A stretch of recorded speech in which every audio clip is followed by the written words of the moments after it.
Hello, my name is Christopher Jones, Associate Professor of Orthopedic Surgery at UCLA, and I am honored to introduce the top-cited article of 1996.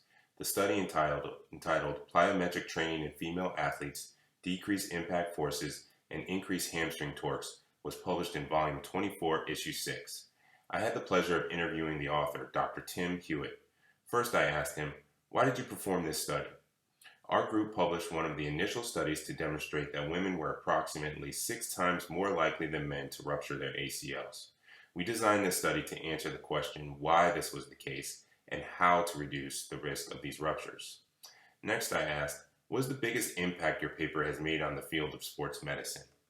He stated, this was the first of 4 papers that were the most cited papers of the year, including years 1999, 2005, and 2010. This paper demonstrated that we could both identify athletes at increased risk of both primary and secondary ACL injuries, and that it is possible to reduce the risk of ACL ruptures by 1/2 to 2/3 in these high-risk populations.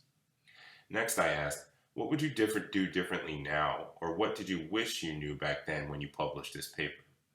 He said, I wish we knew how challenging financially, work-life balance-wise, and politically it was going to be to complete these expensive taxing studies.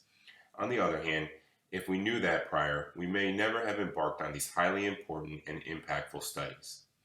Lastly, I asked, what suggestions would you have for new authors from your experience as the most highly cited author? He stated, do the difficult and challenging work up front before you start your studies. Spend the time to develop the optimal experimental design, which is my favorite part of the process. Also, get good statisticians involved in the process as early as possible. We all thank Dr. Hewitt for his scientific contributions and congratulate him on this honor.